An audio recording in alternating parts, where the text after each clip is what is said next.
Guys, this video is sponsored by our friends at Geology. This award-winning men's skincare company will formulate a customized skincare routine just for you, using a handful of powerful, proven ingredients that have been trusted by dermatologists for decades. In fact, Geology is one of the only men's skincare companies to have retinol as an active ingredient in their products. If you suffer from acne, dark eye circles, wrinkles, or sensitive skin, look no further. To get started, take Geology's 30-second diagnostic quiz, and their team of dermatologists will design and ship a regimen directly to your door. It is that simple.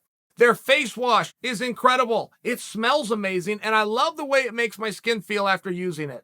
With over 4,000 five-star reviews, why not give it a try? Start today with a 30-day trial of all 4 products. Their everyday face wash, Vital Morning Face Cream, Repairing Night Cream, and Nourishing Eye Cream. Head to geology.com, take their free skincare quiz, and with this exclusive offer, you will save 70% off your first purchase, or just click on the link below. Somebody is the backup fighter. We will not know who that is until Friday morning between 9 and 11 a.m. when some heavyweight walks through the curtain and gets on the scale. It is the opposite of blowing it up. Not only do we not put media on there, not only do we not put a spotlight on there, we don't even tell people. I mean, I'll give you an example, but I was at the weigh-ins at MSG. Kamaru Usman going to take on Colby Covington. Luque comes out and gets on the scale.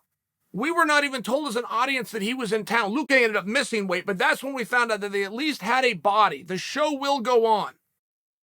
The main event will be preserved.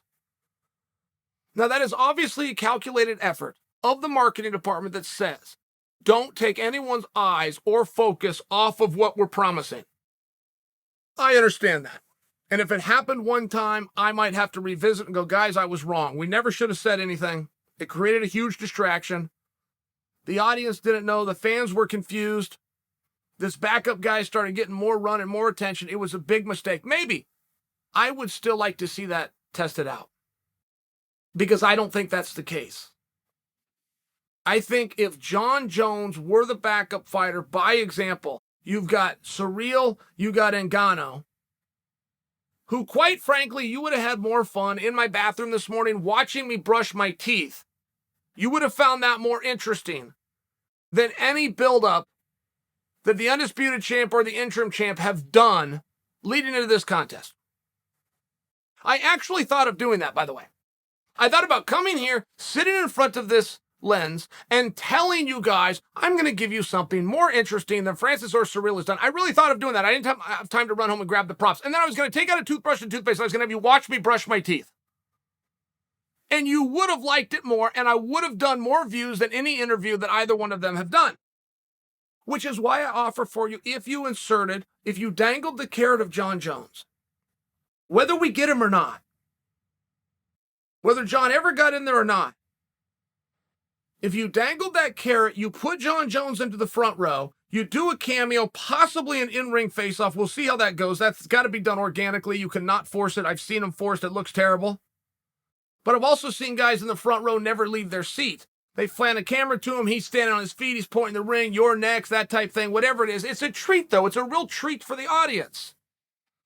I think more focus should be put on the backup fighter. I think the history of backup fighters, which I already laid out for you with 2 examples off the top of my head, of Chandler and of Kamaru Usman, I think it shows you what a sweet spot that is, and guys were starting to embrace it. Everybody knew what an opportunity this backup business was. You get some level of participation. I think they give you 10 grand just to get on the scale. So now all of a sudden you got a great seat, you got a trip, you got a training camp under your belt, and you got a few bucks to take the boys that help get you out to a beautiful dinner. I mean, it's a really neat thing to do. Conor McGregor got asked to do it for UFC 246, but ended up being Gaethje versus Ferguson, and Conor publicly said, I'm not a backup fighter, as though it was uncool. So the whole world had to go copy Conor, and all of a sudden they don't want to be backup fighters. Well, what part of the backup fighter did you not like? Did you not like that you were going to have to train, that you're going to have to prepare, that you were going to have to be in the USADA pool, that you were going to have a team around you? Did you not like the first-class ticket, staying in a beautiful suite out to whatever city this fight was in? Did you not like being handed 10 grand to do absolutely nothing except get down to your skivvies one day before the fight? What part of that didn't you like? What part of that are you above? It's a very coveted position. Somebody is the backup fighter this weekend. I don't know who it is. My guess, you're going to see Derek Lewis come through. You could also go to a Curtis Blades. You could. In all fairness, you could. Probably going to be Derek. But the fact that we haven't been told means somebody doesn't agree with me. Somebody thinks that could take attention off the ball. But the great reveal when they come out for the weigh-in, and now we know for 24 hours anything could happen. We know anyway. What's the difference if I knew a month ago or I find out 24 hours before? What's the difference other than I have no ability to be excited about it? I have no ability to speculate on it. I have no ability to go into camp to make some phone calls, to see how training's going, to see what the weight's like, see how fast he's sprinting up the hill, see what his time in a mile is, time in 2 miles. I mean, we find these things out. We find these things out. I have no ability to do that now. But I have all of the same thoughts. I just have them for 24 hours instead of 30 days. I don't get it.